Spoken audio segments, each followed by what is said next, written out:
Thanks for tuning in. Ham Talk Live will be on the air shortly. Please stand by.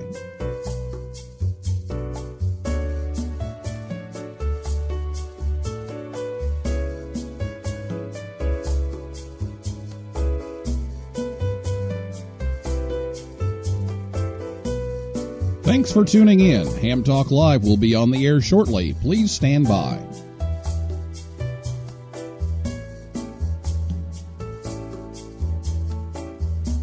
This episode of Ham Talk Live is brought to you by Tower Electronics. For connectors, cables, and more, call 920-435-2973 or visit pl-259.com. And by ICOM. Heard it? Worked it? Logged it. Visit www.icomamerica.com/amateur for more information about ICOM radios. It's Ham Radio with Neil Rapp. Here we go.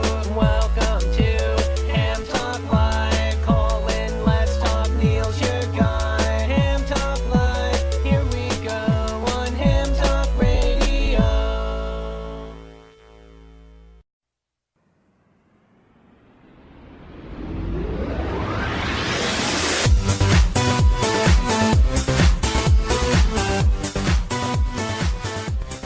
Good evening, everyone. It's time for Ham Talk Live. It's episode number 132. The U.S. Coast Guard cutter Courier exhibit at the Voice of America Museum of Broadcasting recorded live on Thursday, September 13th, 2018. I'm your host, Neil Rapp, WB9VPG. Thanks for tuning in to another episode of Ham Talk Live. Tonight, we're joined by Lee Hite, K8CLI, from the National Voice of America Museum of Broadcasting in Westchester, Ohio, and we'll take your calls live in just a few minutes. Last week here on the show, Andy Maluzzi, KK4LWR, was here to talk about the Collegiate QSO party that's coming up this weekend, so if you missed that, you can listen anytime at hamtalklive.com or on Apple Podcasts, Stitcher, iHeart Podcasts, Google Play, TuneIn, SoundCloud, or your favorite podcast app. We're also available on YouTube. And get your questions ready to go. We're going to talk about the Voice of America Museum and how a ship ties into some of the things that the Voice of America was doing, and a little bit of a ham radio connection. So we'll talk about that. After the interview, you can give us a call. I'll go ahead and give you the phone number so you can write that down and have that ready to go. The phone number is 812-NET-HAM1. That's 812-638-4261. Or you can call us on Skype if you like. We're Ham Talk Live on Skype. And if you'd rather not call, you can tweet us at Ham Talk Live on Twitter. And a couple of announcements we'll throw in here. First of all, if you haven't heard about Flo, Hurricane Florence, the Hurricane Watch Net and the VoIP Hurricane Net and the Saturn Relief Nets are all up and going. So make sure you watch out for their frequencies as usual in hurricane season, so please try to stay clear of them on the air as they work to try to help people out, and you can listen in on that as well. And as a part of that, I just saw a release, W1AW is going to actually be off the air on Friday. They've suspended their bulletins because of that, so just a heads up that W1AW bulletins and practice and that kind of thing won't be on Friday.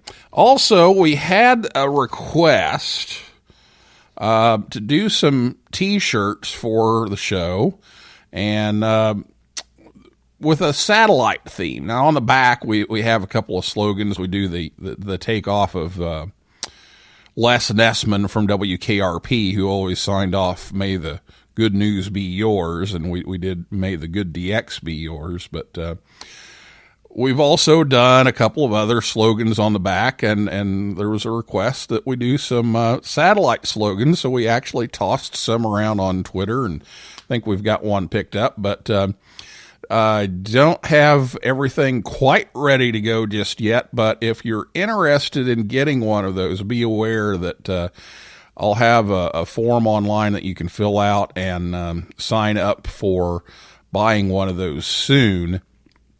So watch the social media outlets, and we'll post the information on those shirts here in the next week or two on how you can order those. And we're going to do a limited edition order of that one. So if you're interested in that, make sure you're watching for that, and we'll talk about it a little bit next week, I'm sure. But I'll be back with Lee, and we'll talk about the U.S. Coast Guard Cutter Courier exhibit right after this word from ICOM America, right here on Ham Talk Live.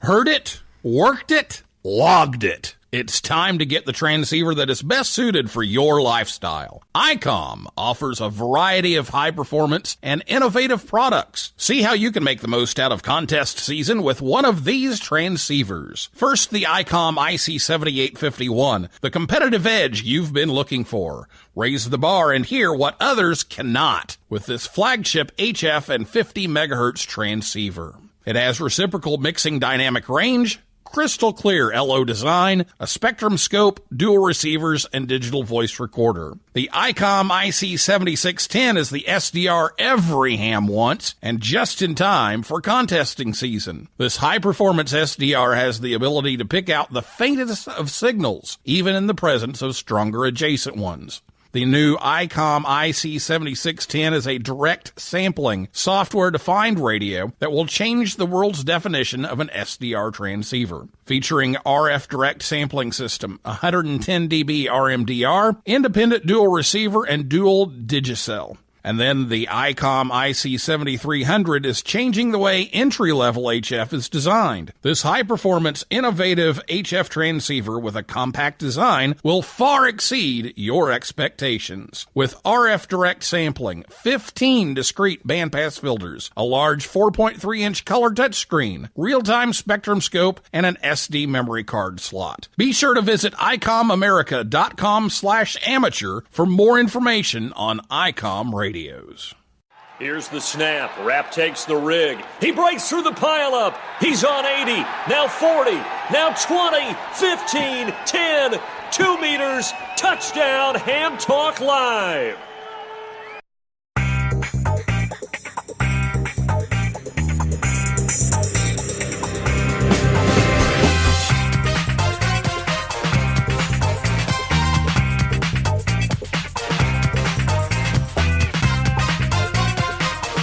Welcome back to Ham Talk Live. Thanks to ICOM for their support. Check them out at ICOMAmerica.com/amateur. And tonight we have Lee Hite, K8CLI, with us. He's one of the lead docents at the National Voice of America Museum of Broadcasting in Westchester, Ohio. Lee is a retired electronics engineer with a passion for investigating technical issues, occasionally surrounded with some mystery and often bridging several fields of technology.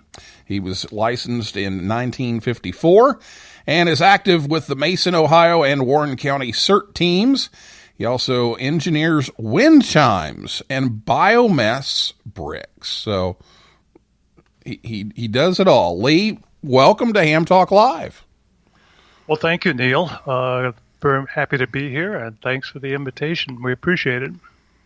Well, I always enjoy seeing you and the people over at the Voice of America Museum whenever I can, and try to help out as I can over there. But I'm back at work again, and it's been a little while, and Gary tells me there's all kinds of things that have changed already since I was last there about 7 or 8 weeks ago. So we may have to talk about that a little bit. But one of the things that has changed is this new exhibit at the museum on the USCGC Courier. So tell us the story about this boat and how it's connected to the history of the Voice of America. Okay, yeah, it's quite a fascinating story. I've got a little background here to give you as we lead into this. But as we all know, World War II ended in 1945, and it wasn't but just a few years later, around 1947, that we defined this 45-year period called the Cold War. And the U.S. government was doing a number of things to try to provide a defense for threats from the Cold War. They commissioned the development of a nuclear-powered airplane, the ICBMs and the Polaris submarines. Two of those, of course, turned out to be very successful. Well, in addition to that, that's all hardware-based. They decided that the word is a very powerful weapon. And while the VOA had been on the air since 1942, they continued on the air after the end of the war and became a very important tool during the Cold War. During that period, they transmitted into Russia. They transmitted to a lot of parts of the world, but certainly Russia was top of the list. VOA had 3 facilities, one in Delano, California, and us here in Bethany, Ohio, and Greenville, North Carolina. And all 3 facilities broadcast into Russia. The basic message, tell the truth and let the world decide, and was just trying to get our view of things broadcast into Russia. So that went on for a while, and by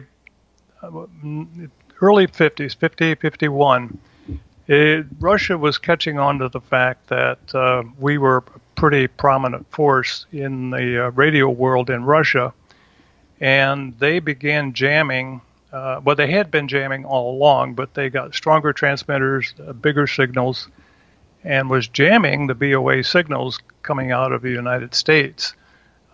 We all practiced a technique called cuddling, which is the VOA would come up beside an existing frequency that the Soviets were using and broadcast, and that was done deliberately so that when they tried to jam the VOA signal, they would inadvertently jam their own signal. It was a very broadband acoustic generator. It sounded like a coffee grinder going off, but it would splatter all over the band. So that worked for a while, but eventually they got stronger and stronger transmitters. And the government decided we needed to do something about it.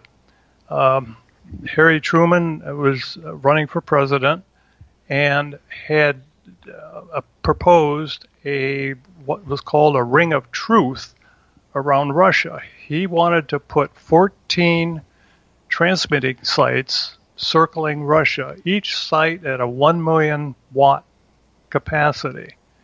So here we would have 14 1 million watt transmitters around Russia. And that Congress thought it was a good idea and actually funded the beginning of it. They funded some $42 million to get started. But unfortunately, after the election, Congress had second thoughts and they cut back to only one station. And that turned out to be the U.S. Coast Guard cutter Courier. They had other stations in England and Greece and that were transmitting into Russia. They would pick up the signal out of the United States, and they were called relay stations, and they would then retransmit into Russia. But we needed to get a very strong signal into Russia, and so what they decided to do was to build a very powerful floating broadcast station. And they looked around to do it. This was not the first time the VOA had used a floating broadcast station, but this was going to be the most powerful, and did not want guns or ammunition or a threat involved. So normally they would look to the Navy to do this, but in this case they looked to the Coast Guard because they were non-confrontational. And so they commissioned a ship with the Coast Guard.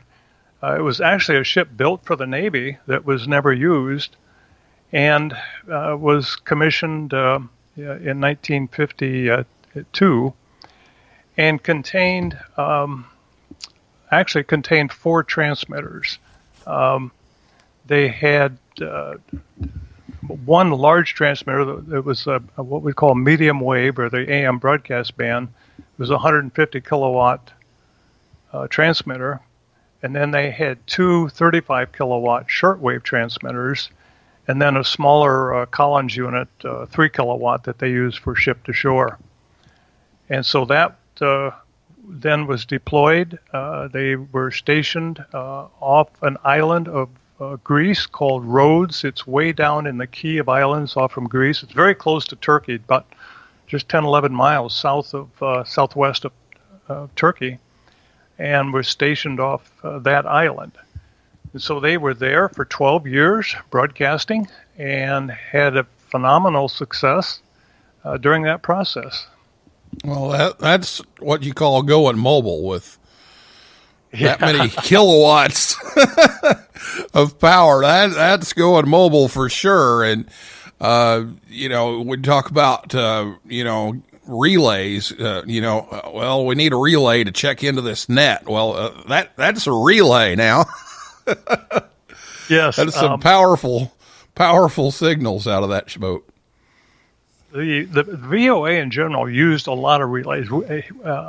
We here in Bethany, as was Delano, California, and Greenville, North Carolina, we were called relay stations because all the program material eventually came out of Washington, D.C. It started in New York and then moved to Washington, D.C. And VOA is still on the air today and still producing program material, and now it's broadcast over the internet, satellite, and cellular, and that kind of thing. But we all were relay stations, and in our case, we would pick it up from Washington, D.C., and then broadcast it. And it would either go directly, like into South America or Africa, or be picked up by one of our relay stations over there and retransmitted.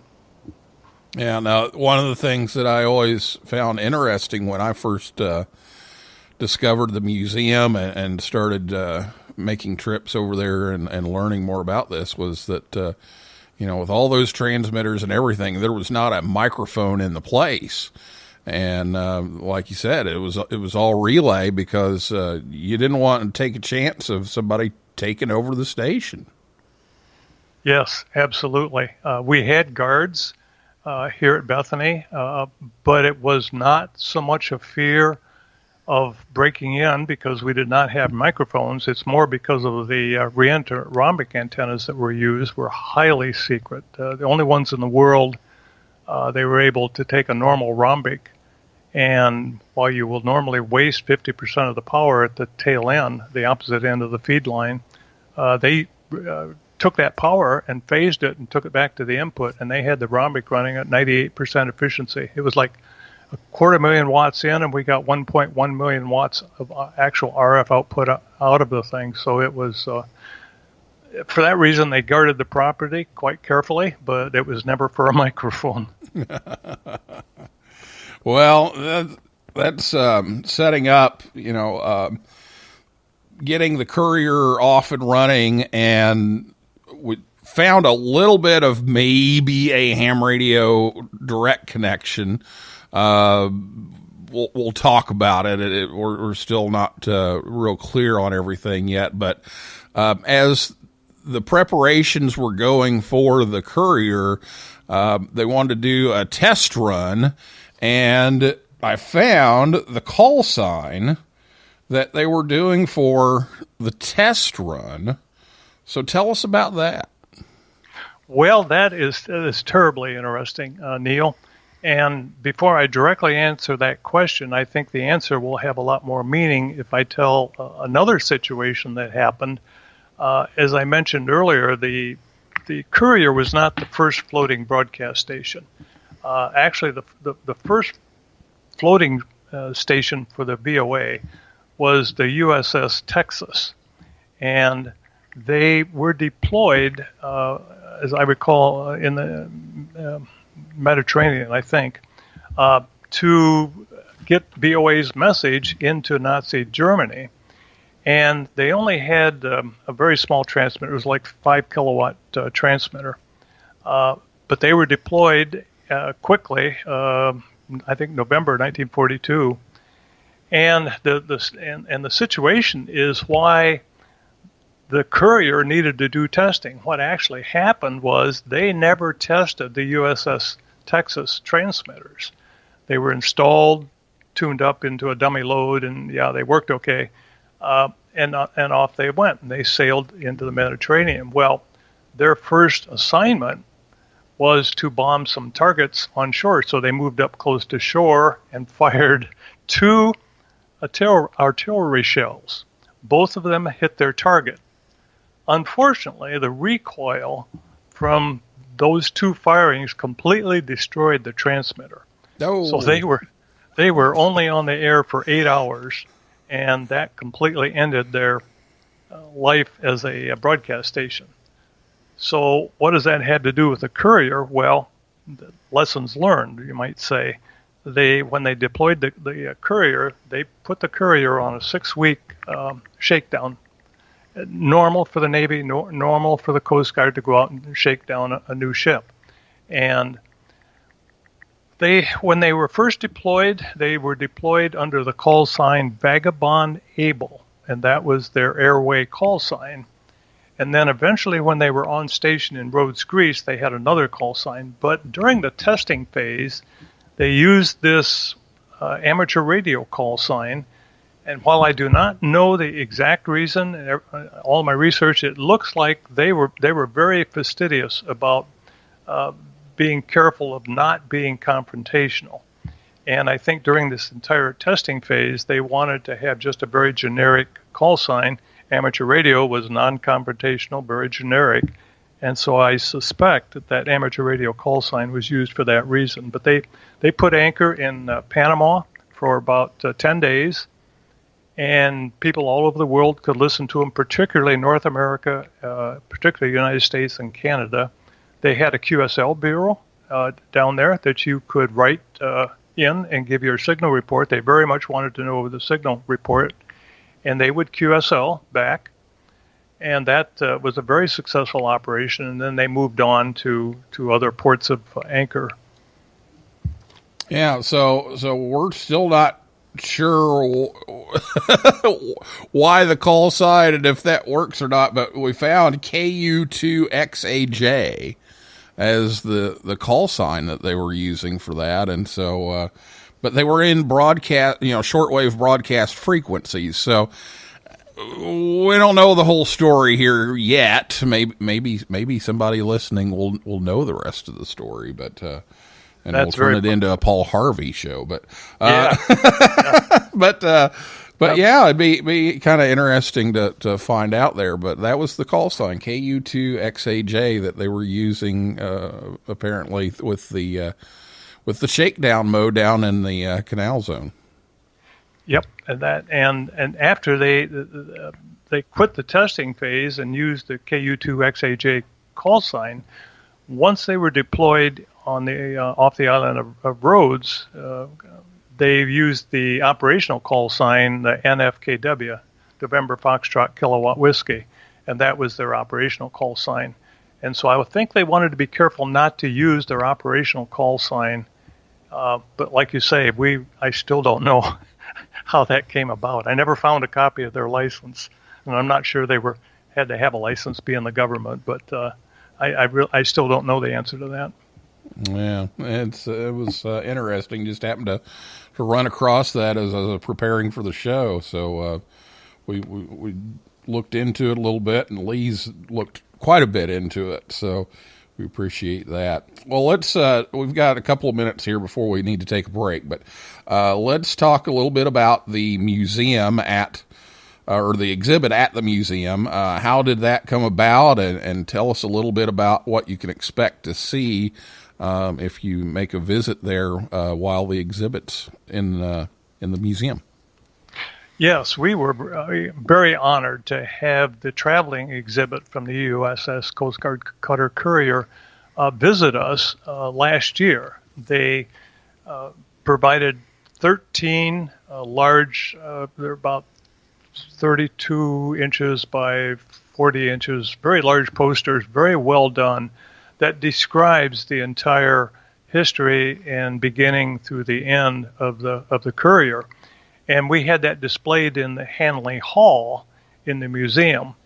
And it was so popular, and we had people come in that were either associated or had family members associated with the Courier, and a lot of encouragement to keep it. Of course, we had to give it up back to the Rhodes organization. And so we went ahead and funded and duplicated all of those hanging posters, if you will. And a brand new hallway just outside of the control room has been finished with nice lighting and video, and we have those mounted on the wall. And it's very meaningful to walk down that hallway and read the story. When it was dedicated, we had several Courier people come in to the museum, actually some Rhodians. They were absolutely fascinating to talk with. Living here in America, we just don't understand the value of our culture. When they came in for the dedication, I had an opportunity to talk with almost every one of them, and they were so amazingly appreciative of what the United States did through the Voice of America message, and in particularly, the island of Rhodes was pretty well devastated after the war, and our good neighbor policies helped to rebuild that island. The crewmen that were on board ship would go to shore, and actually there were the captain of the ship arranged a mixer to get the guys to meet the gals on shore. And over the course of the 12-year period, there were a little bit more than 95 marriages that took place to Courier men. And I came across another interesting tidbit was the American bride's dress was absolutely revered.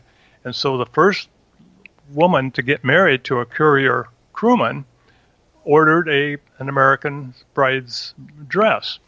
And it was so popular that it was repurposed 5 more times. It wound up being on 6 brides. They retrofitted it and modified it to fit 5 other women.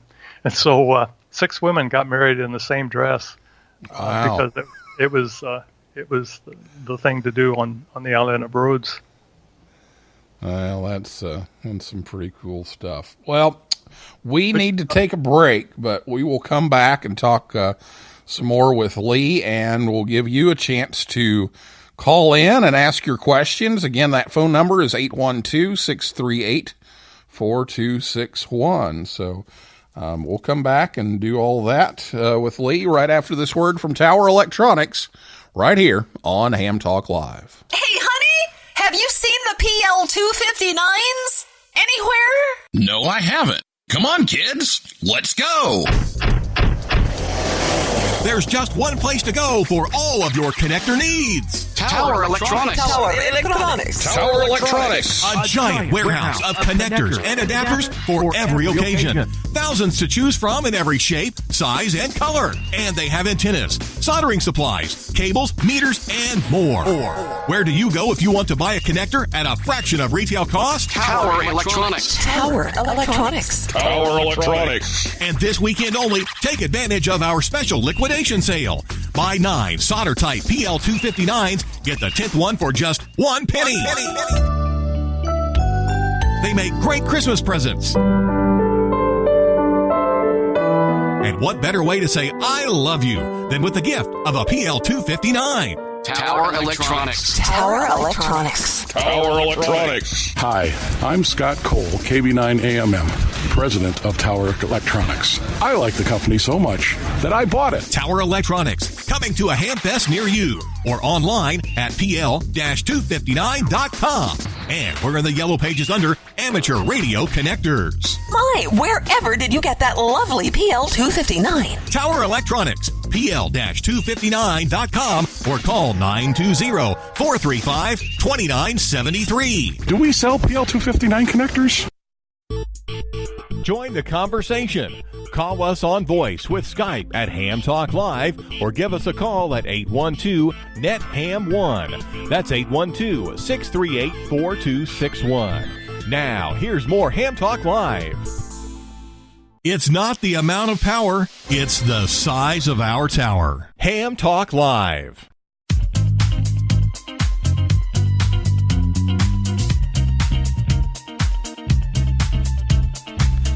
You can catch Scott or Jill or both from Tower Electronics this weekend. They're in Peoria, Illinois for the Superfest there, September 15 and 16. And then it's off to Texas, Belton, Texas, October 5th and 6th. And then in Greenville, Tennessee on October 20th. But you can always find them at one place, pl-259.com. And you can find Ham Talk Live at one place at hamtalklive.com Thursday nights at 9 p.m. Eastern Time. And be sure to check us out on Facebook, Twitter, and Instagram. And it's time for your calls. So now's your chance. If you want to call in and ask a question to Lee, K8CLI, about the Voice of America Museum of Broadcasting or the Courier exhibit, give us a call right now. It's 812-638-4261, 812-NET-HAM1.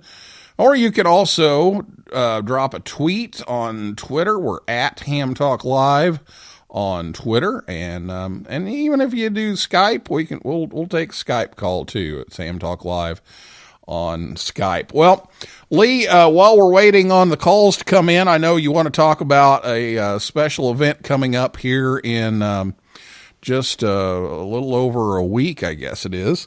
You've got a gala and a fundraiser, but also a special event station going on the 22nd. So why don't you tell everybody about that? Yes, thank you, Neil.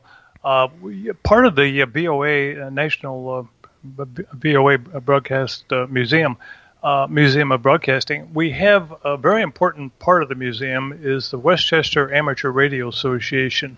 They operate under the call sign WC8VOA, Whiskey Charlie 8, Voice of America. And on September 22nd, we will be celebrating VOA's 74th anniversary. And we will we'll have a special event station on that day. I don't remember the hours right now, but it's I think around 8 or 9 in the morning until 5 o'clock in the afternoon. And we'll be mostly on 40 and 20. On 40 meters, we generally operate in the vicinity of 7.268 megahertz, 7.268. And on 20 meters, typically operate around 14.268. 14.268. So if you're available, stop in, say hello. We are sending special QSL certificates through a new process that will be explained when you make contact with us. And so we'd love to hear from you, and give us a call when you hear us this on Saturday, September 22nd. 22nd, yep. Yeah, yep. 22nd. And then talk a little bit about what's going on that evening, too. We have, we're funded by donations from various sources, and we have what we call the Gala, which is a fundraiser event, but we have over 120 some people attend the event, and we have a band called Rock the Radio that evening, and a dinner kind of arrangement. And it's intended to be a fundraiser, but we will have an incredible crew of docents at the museum. Our docents will be there to answer questions, and it's a really fun evening, Neil. A lot of fun. Okay, so if you're interested in Rock the Radio, that's the gala on the 22nd. You can check that out at the website. That's voamuseum.org, and you can check that out and see about tickets and that kind of thing for Rock the Radio at 6 p.m. on the 22nd. And if you can't make it to Westchester, Ohio, you can get on 40 or 20 and get a hold of Mike and the guys, and they'll get you a QSL card. So tell me what, let me put the phone number out here again, 812-638-4261, 812-NET ham1 or tweet us at Ham Talk Live if you have a question about the museum or the information on the Courier that we're talking about tonight. Tell us a little bit about some of the other updates. I know Gary has told me that I wouldn't recognize the place, and it's only been a few weeks. So what else has been going on? We continue to upgrade and modernize the museum from its operational days as a transmitting relay station.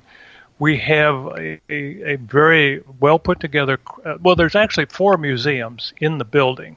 Of course, the VOA Museum, we have the modernized control room when the station's shut down. Very well equipped, and we take people in there and talk about how the station ran. We preserved one of the Collins 250 kW transmitters. We show you that, and also the antenna switch out back is preserved. That's a 22 by 6 antenna switch. It's an amazing sight to see. And then we talk about special English that was specific to the VOA. And then the other 3 museums, we have a room just dedicated to Paul Crosley. He was such a prolific inventor.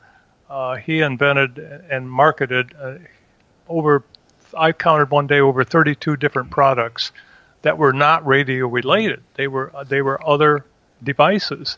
So we go through a lot of that in that room. Just recently, we have another room that's a radio timeline, which we trace really from the days of the beginning of discovering magnetism and Voltaire and Hertz. We trace all the way that up to the satellite. And just a few days ago, Neil, I installed an antenna, a replica of the antenna that's on the Titanic in that room, so people can see the size of the antenna. It was called a Twin T. The Titanic actually had 2 antennas, one that was configured to optimize the signal in the forward direction, and the other one optimized it to the rear. And we will have on display a nice model of the Titanic. And the importance there is that, of course, we all know the story of the Titanic, but there's a very positive story out of it, because over 710 people were saved because of wireless technology. It was all spark transmitters, but spark worked, and it worked very well. Over 12 ships heard the Titanic signal within a 500-mile radius, and so we've got that antenna to try to just draw attention to that wireless part. And then on the other side of the museum, we have what's called the Media Heritage Museum, which if you grew up around Southwest Ohio, you were familiar with the television and radio from the beginning here in Cincinnati, and we trace all of that quite well. There's from Ruth Lyons to Larry Smith's puppets and all of the personalities, a lot of the hardware, TV cameras, and broadcast replication of broadcast studios. So it's an amazing place to come see. If you ever get down to Southwest Ohio, be sure and stop in. We're open every weekend now, Friday and Saturday, 1 p.m. to 4 p.m., and we have a fantastic staff of docents to help. You can take the tour yourself, or a docent can show you around. It's your choice. So a little bit about what. Let me correct you there, Lee. You said okay. Friday and Saturday. Oh, I'm sorry. Yes, that's Saturday and Sunday. Thank you for catching that.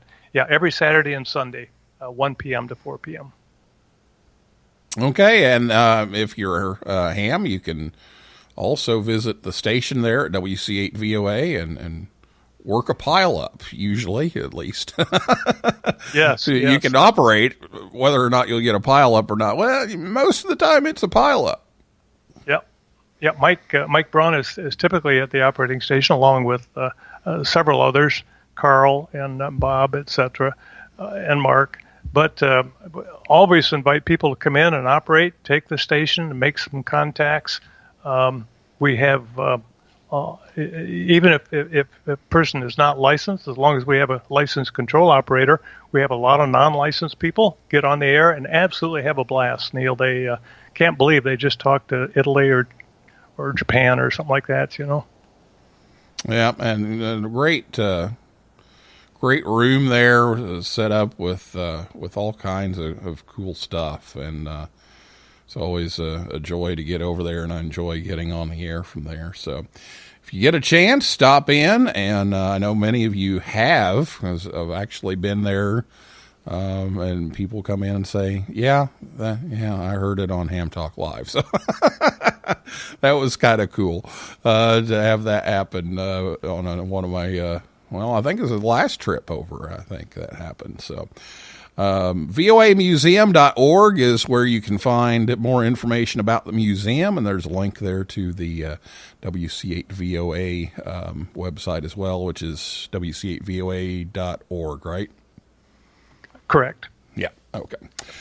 Just making sure. Well, let's give one more opportunity here for calls tonight. It's 812-638-4261. I've been checking the tweets here too and haven't seen anything, but we know most of our audience doesn't listen to us live. They listen to the replay. So we know that happens, but if you're listening live, we'd love to hear from you. It's 812-638-4261. So all kinds of things happening, and okay, I'm going to pull this one out of the hat, and I think you're prepared for this, but we didn't put it in the plan. Talk about this new rhombic that you guys are working on. Oh yes, quite exciting. The VOA station here in Bethany, when it was operational, had 22 rhombics. Wrong. I said that wrong. We had 22 antennas. 14 of them were rhombics, and 8 of them we had 2 curtain antennas, and each curtain had 4 dipoles in it. But we had 14 rhombics. And normally, as I'd mentioned earlier, when you feed a rhombic at one end, you terminate the other end in the impedance. I think it's 600 ohms. And that gives it its directionality forward and a fairly narrow beam width. And that's what the amateur radio station is going to put up. Is we've done some testing on a temporary rhombic, and now we are in the process of acquiring 80-foot poles, and it will be put up in the traditional diamond shape, and it'll be broadband by using 3 wires on the sides. Each leg will have 3 wires as a conductors, which helps to broadband the antenna. But we're quite excited. It's in process right now, Neil. They just had a meeting 2 days ago about acquiring the 80-foot poles, and once we get those up, the wire and everything else will go up pretty quickly. So we'll let everybody know. They'll let you know through the ham station, and we'll let you know on the website. All right, very good. So some more to look forward to over there at the Voice of America Museum of Broadcasting. And let me take one last look here at Twitter and make sure we're not missing anyone's questions here tonight. But I think we have everything covered. So. Lee, it's great as always to talk to you, and thanks for coming on the show and talking with everybody here tonight, and letting us know about the new exhibit with the Courier and some of the history there. And come back anytime. We'd love to have you back. Well, thank you, Neil, and certainly on behalf of the museum and the Westchester Amateur Radio Association, we thank you for the opportunity to be on the program. We're still trying to get our message out to everyone, and this was certainly a very important vehicle. So thank you for everything you're doing. Happy to be here, and we'll see you next time. All right, very good. And just did come in here. Got a note from Jim Wilson, K5ND, if I can get my phone to cooperate here.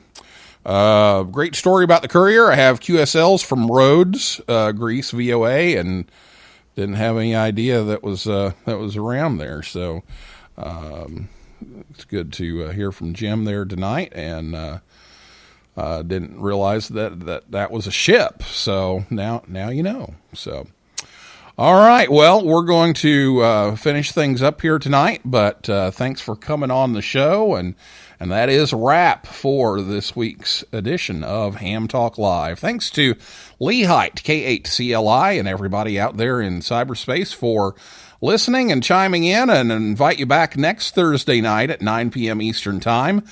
We plan on having Don Greenbaum in 1DG. I guess I should say we need to make sure he's coming, but that's the plan, to do a little recap on the Baker Island DXpedition. And you can catch up with what's coming up on the show by going to hamtalklive.com, click on the show schedule link, and you can see for sure who's coming up. And if you like Ham Talk Live, please leave us a review on iTunes or wherever you listen. That helps others find us faster, so we'd appreciate it if you would do that. So for now, this is Neil Rapp, WB9VPG, saying 7375, and may the good DX be yours.